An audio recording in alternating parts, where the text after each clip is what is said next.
మిర్చి రైతుల సమస్య ముఖ్యమంత్రి గారు చాలా ప్రత్యక్షంగా మరి ఆయన ఢిల్లీలోనే అది టేకప్ చేయడం జరిగింది. దీనికి శాశ్వత పరిష్కారం డెఫినెట్గా ఆ స్పైసెస్లోంచి ఆ మిర్చి బోర్డుని మిర్చిని సెపరేట్ చేసి, మరి మిర్చి అంటేనే గుంటూరు కారం, మరి మిర్చిని ఒక మిర్చి బోర్డు లాస్ట్ టైం ఎలా అయితే పసుపుకి ఒక సపరేట్ బోర్డు ఏర్పాటు చేయడం జరిగిందో స్పైసెస్ నుంచి తీసి, డెఫినెట్గా ముఖ్యమంత్రి గారు ఈరోజు తలుచుకుంటే ఆయనకున్న విశిష్టతకు డెఫినెట్గా ఇక్కడ కూడా కూటమి ప్రభుత్వమే ఉంది కాబట్టి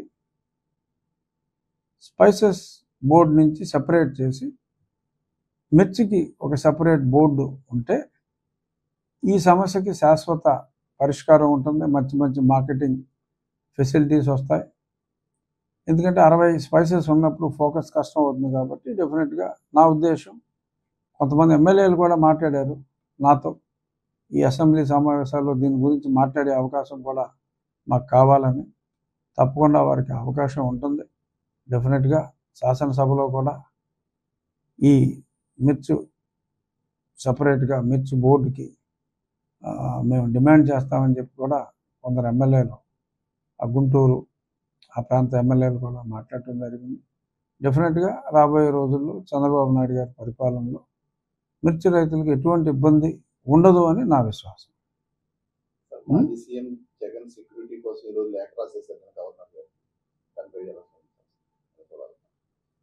అంటే అసలు ఎలక్షన్ కోడ్ ఉన్నప్పుడు జగన్మోహన్ రెడ్డి గారు వెళ్లకుండా ఉండాల్సింది. అనుమతి కూడా ఇవ్వలేదు నాకు తెలిసిన ప్రకారం. అనుమతి లేని చోటకి మరి వెళ్ళినప్పుడు ఆయనకున్న పర్సనల్ సెక్యూరిటీ ఆయనకున్నారు. మిర్చి యార్డ్లో సెక్యూరిటీ పెట్టలేదనేది అభియోగం.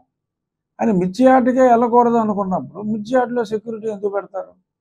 ఈయనకే లెక్కలేనంతమంది సెక్యూరిటీ ఉన్నారు ఆల్రెడీ. ఆయనకున్న సెక్యూరిటీయే ఎక్కువ. సో కాబట్టి ఇంకా సెక్యూరిటీ ఇవ్వలేదు అని బాధపడటం అర్ధరహితం. ఎందుకంటే వాళ్ళ తెలుగు భాష మాతృభాష దినోత్సవం కాబట్టి ఎక్కడ పరభాష పదాలు రాకుండా చూసుకుంటున్నాను. వారి ప్రతిపాదన, గవర్నర్ గారికి వారు ఇచ్చిన ప్రతిపాదన అర్ధరహితము అంటే అర్థము లేనిది అని, రహితము అంటే లేనిది అని, అర్థము లేని ప్రతిపాదన ఒకటి గవర్నర్ గారికి ఇచ్చారు.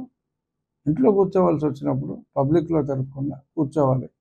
ఆయన సెక్యూరిటీ ఆయనకు ఉంది కాబట్టి దానికి సంతోషించాలి.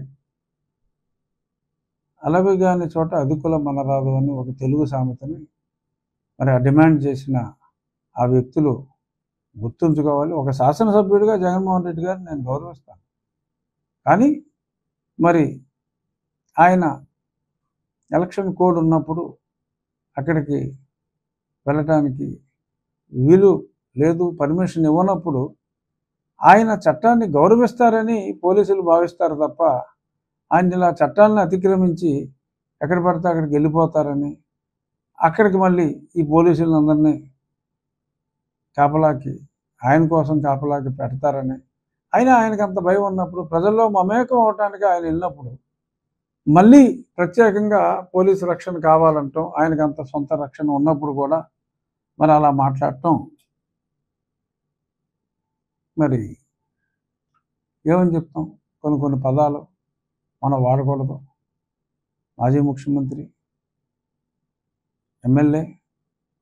సో కాబట్టి ఒక ఎమ్మెల్యేగా ఆయన గౌరవిస్తూ, ఒక మాజీ ముఖ్యమంత్రిగా కూడా ఎన్ని తప్పులు చేసినప్పటికీ ప్రజలు శిక్ష విధించేశారు కాబట్టి మాజీ ముఖ్యమంత్రిగా ఇటువంటి అసందర్భమైన అర్థం పర్థం లేని డిమాండ్లు భవిష్యత్తులో వారు చెయ్యరు అని విశ్వసిస్తూ ఇంతటితో ముగిద్దాం.